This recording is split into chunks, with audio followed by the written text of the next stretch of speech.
To our Facebook knowings, I wanted to thank you all for the brilliant questions that you've sent to us. And though, of course, I can't answer all of them, I wanted you to know that I do see them all. And I'm sending you great love and the most radiant light. So Chris, this is a question from Grazia from Italy, and she's asking, is it possible if you are on the Camino to develop spiritually that you come to a point where it seems to you that all kind of evolution is stopped and you cannot find the reasons and the contact to the higher self, or it is interrupted? How do you get into this flow again? Oh, I think that's a question that's being echoed around the world. Hello, Italy. And sometimes we do feel that in our human time cycle, that the tide is out, that nothing is happening, that we're not connecting, that we're not getting the answers that we need. It's very important to have a little cosmic smile and realize that your entire lifetime isn't a flicker. And so, first of all, you must relax inside yourself and know that the answers to your questions will come in infinite variety in ways and moments. So that if you're pulling for the answer, I need to feel my higher self, then you're in the way. You're creating a screen, a block, that you can't actually feel that your higher self is within you, whispering to you at all moments. And so what I would say is that when you feel that block, first of all, it's time to work on yourself again. It's time to look at the conversations, the themes that are happening in your life now. That's what we do with consultations at the Nijoni School. That's what we do at the Light Institute. What are these themes? Is it a sense of being blocked? Is it a sense of being limited? Is it a fear of not being able to fulfill your destiny? What is the conversation? And then begin to look at what is the point of reference of that, whether it's in another incarnation of the soul or in this lifetime, so that you create a momentum that allows for an expansion. Now, there are simple technologies of consciousness as well. For example, just sitting down and breathing pranayama, just pushing out the old and allowing the stillness to come.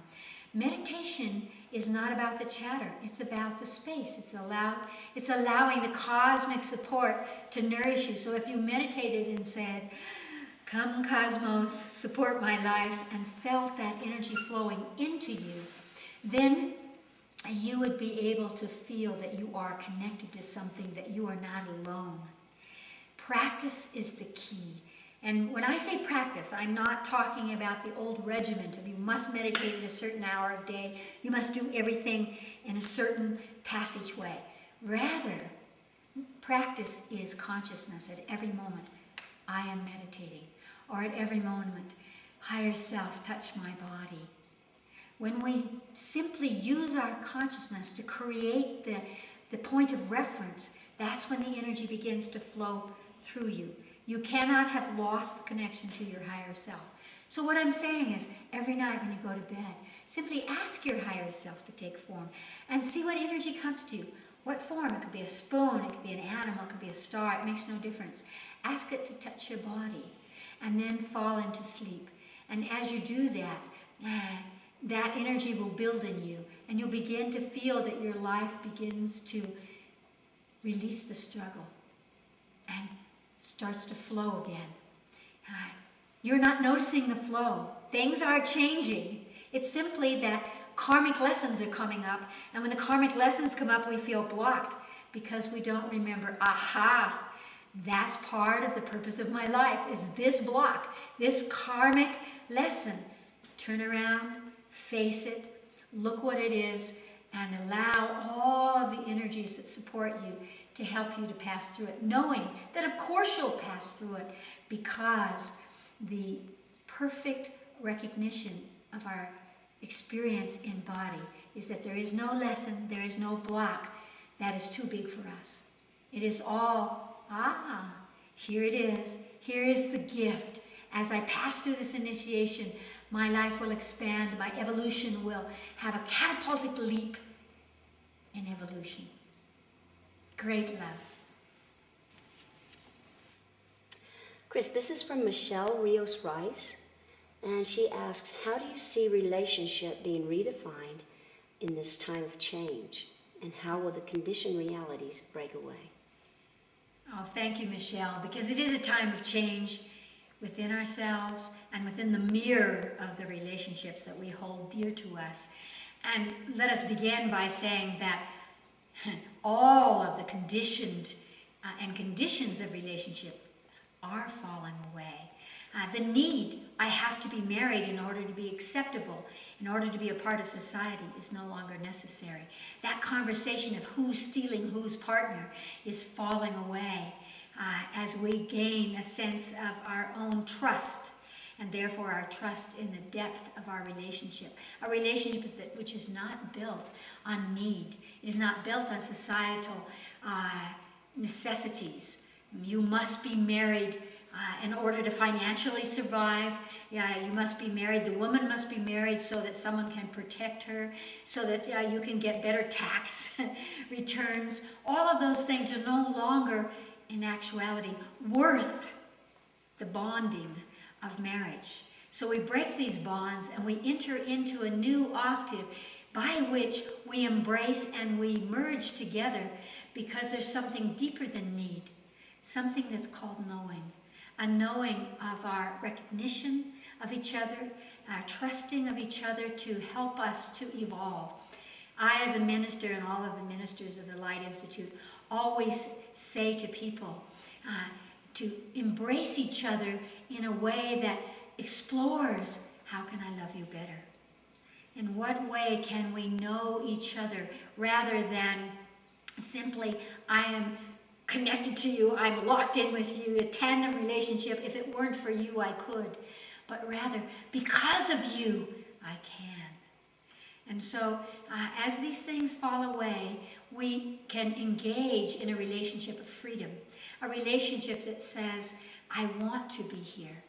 And through that, we can express the power that we have. We can acknowledge the power of the other, and we can begin to do what the Apaches always said, we two form a multitude. The two of us together can create something that neither one of us separately would be able to accomplish. This world is moving in a direction in which relationships will last longer, be more profound. The more that you embrace your spiritual connection, the deeper your sexual relationship will be, the deeper your emotional relationship will be, the more happy and joyous and inspiring your relationship will be.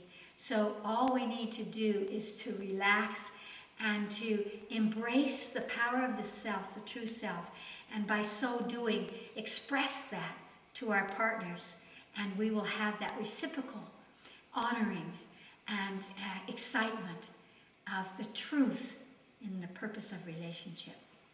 Michelle. This is a question from Luke Griscom. Dear Grandam, how do you overcome social anxiety, especially in terms of public speaking? Oh, Luke, I'm so honored to hear a question from you. And especially that question, because I feel that you have such a power and presence in the world. And yet, every person has that particular fear. What will it be like if I have to speak? What happens to my brain? Can I think? Can I deliver the question? And so I would like to tell you the answer that I got years ago from a physiology professor that has saved my life many times in giving talks. And that is that there is a physiological response to the anxiety. When you feel your heart fluttering, the sympathetic nervous system is kicking on, and there's a way that you can control that.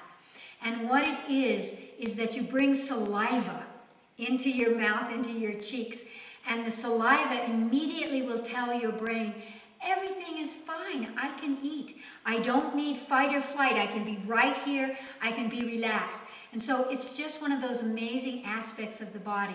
If you bring saliva, slush it around in your mouth and your cheeks, and then swallow it, that saliva, again, instantly tells your brain and your stomach, everything is fine, I can be right here. So practice that before you speak. The other thing that I would mention is spinning around. When you open your arms and spin to the right like a child before you go out in public to speak, it will bring your brain waves down into alpha, even into theta, and that brings you a sense of peace and centeredness. And then the last secret of public speaking is to put your attention outside yourself. Many times the fluttering happens because our emotional mind is saying, will they agree? Will I make a mistake? Will they approve of me? So you want to release that. You want to feel the power and the joy of telling them what you know. Just simply telling them what you want them to know, because you're communicating with them and that you're doing that with joy. When I'm speaking to a large group, I always focus my consciousness to the back of the group, as if there was somebody standing in the back of the group, so that my energy broadcasts out and embraces that whole group. When you embrace a group, they will honor you, they will listen to you, they will pay attention, and you will feel that energy coming back to you. But again, the important thing is to feel the pleasure of simply telling them, as you would anyone, what it is that you want to communicate. We all need and want to communicate with each other. That's part of being human. And Luke, it's really so easy. So those 3 points, use them, and you will laugh all the way through public speaking. Great love, brilliant grandson.